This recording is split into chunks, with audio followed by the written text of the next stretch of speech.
Recevoir ou ne pas recevoir.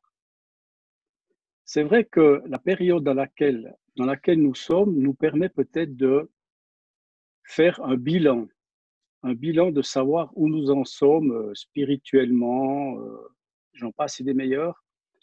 Mais c'est un petit peu aussi comme un déménagement. Moi, je deviens un peu un spécialiste du déménagement en ce moment. Je crois que tous les 2 ans, je suis en train de quitter mon logement pour aller ailleurs. Et je m'aperçois qu'on a une foule de choses à chaque déménagement qu'on doit jeter parce ce sont des choses inutiles. Ce sont aussi parfois des cadeaux que nous avons reçus, des cadeaux, on va dire peut-être même empoisonnés. Et j'aimerais pl- plutôt me focaliser sur le fait de recevoir quelque chose, un cadeau, un don, ou ne pas le recevoir. Quelqu'un me disait que si quelqu'un t'offre quelque chose et que tu l'acceptes, cette chose devient tienne.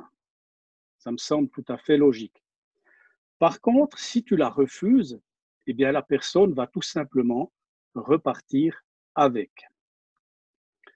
Donc, qu'en est-il spirituellement? Parfois dans nos vies, nous recevons des mensonges et parfois ils deviennent nôtres.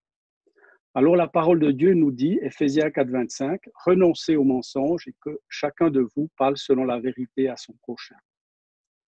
1 Jean 2, 21, aucun mensonge ne vient de la vérité. Et enfin, 1 Jean 4,1, n'ajoutez pas foi à tous esprits, mais éprouvez les esprits.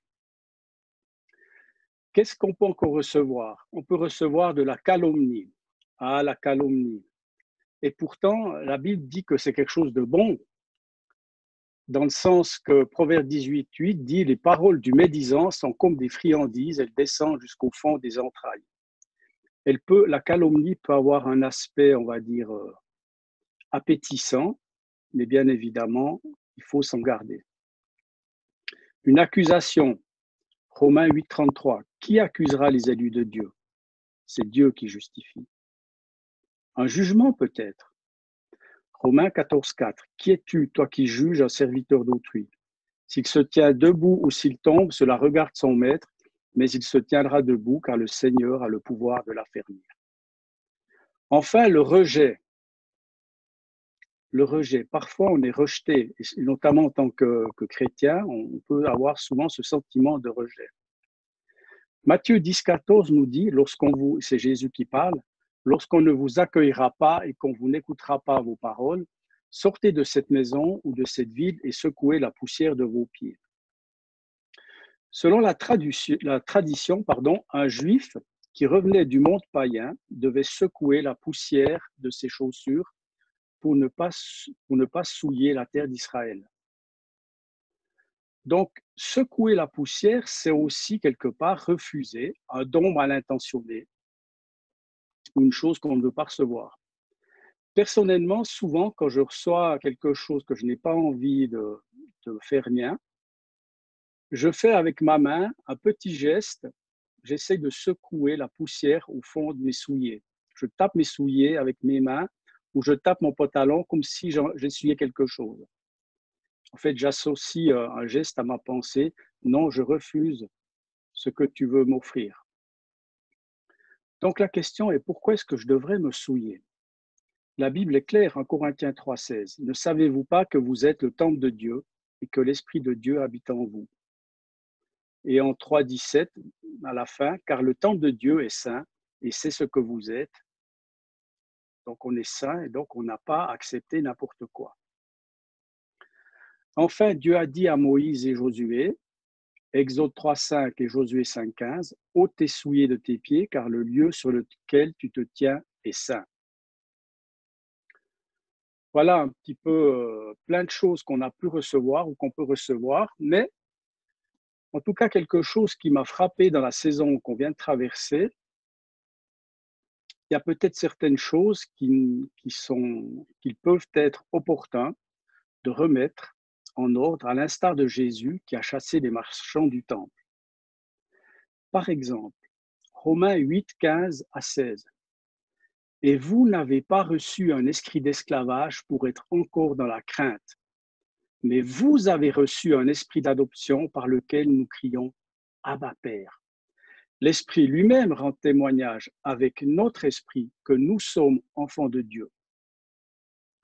Esclaves, est-ce que dans cette période que nous venons de traverser, nous n'avions pas parfois un petit peu cette mentalité d'esclave qui nous amenait cette crainte?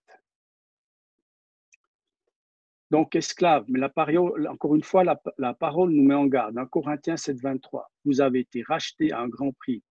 Ne devenez pas esclaves des hommes. Galates 4, 7, ainsi tu n'es plus esclave, mais fils. Et si tu es fils, tu es aussi héritier par la grâce de Dieu. Et enfin, 2 Pierre 2, 19, partie B, car chacun est esclave de ce qui a triomphé de lui. Donc, l'esclavage nous mène à la crainte. Et le mot ici pour crainte, c'est phobos en grec, qui parle de peur, de crainte, de terreur et d'effroi. Le Dicône nous donne une définition un peu particulière de la phobie. C'est une peur démesurée et dépendant d'un ressenti plutôt que de causes rationnelles, d'un objet ou d'une situation précise. Donc la phobie vient d'un truc qui n'existe pas peut-être, un ressenti. Et donc non, je n'ai pas reçu un esprit d'esclavage. Et quand l'ennemi me le propose, je secoue la poussière de mes pieds. Je ne reçois pas ce cadeau empoisonné. Satan n'a qu'à repartir avec. Donc, je réalise plutôt et je médite sur ce que Dieu m'a donné, un esprit d'adoption. Romains 8, 15. Et bien sûr, cela nous renvoie à Galates 4, 7.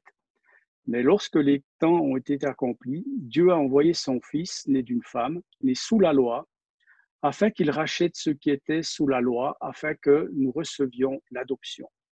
Et parce que vous êtes fils, Dieu a envoyé dans nos cœurs l'esprit de son Fils, lequel crie « Abba Père ». Ainsi, tu n'es plus esclave, mais fils, et si tu es fils, tu es aussi héritier par la grâce de Dieu. Ça, c'est notre position. Nous sommes adoptés. Petite précision sur l'adoption par rapport au temps où l'apôtre Paul a écrit sur l'adoption. Premièrement, le fils adopté devient le vrai fils de celui qui l'adopte, au même titre que celui du même sang. Deuxièmement, le père adoptif s'engage à l'élever correctement et à pourvoir à sa nourriture comme à ses habits. Le père adoptif ne peut pas répudier le fils adopté. En fait, c'est une plus grande position, j'ai envie de dire, que d'être fils naturel. Le fils adoptif ne peut pas être répudié. Un enfant adopté ne peut pas être réduit en esclavage. Et les parents naturels de l'enfant n'ont aucun droit de le redemander. L'adoption implique aussi un droit à l'héritage. Donc voilà qui nous sommes, mes amis. C'est ça que j'aimerais vous encourager, à vous débarrasser de ce que l'ennemi nous fait croire et plutôt à vous saisir de ce que Dieu a prévu pour chacun d'entre nous. Je vous donne un autre exemple, 2 Timothée 1, 7.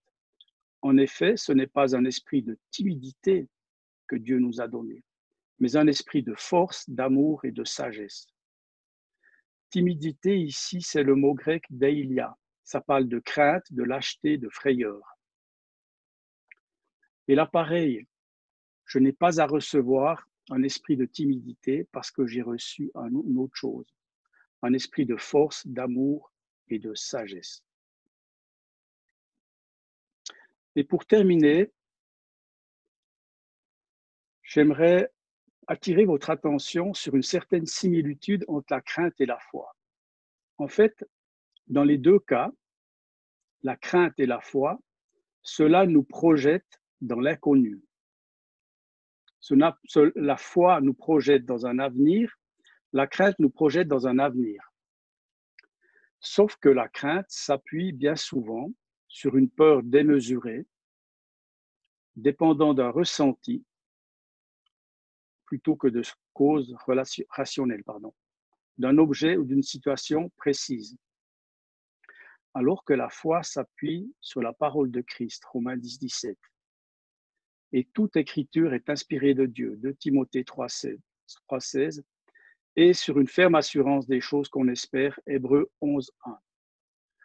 Donc, pour terminer, la seule question que j'ai envie de vous poser, c'est quelle est la source qui vous projette dans l'inconnu? Soit le malin, le père du mensonge, soit Dieu, Abba Père. Jérémie 29,11. Car je connais les projets que j'ai formés sur vous, dit l'Éternel, projets de paix et non de malheur, afin de vous donner un avenir et de l'espérance. Donc nous avons ici deux projets. La crainte, qui est un projet sans Dieu, ou la foi, qui est un projet avec Dieu.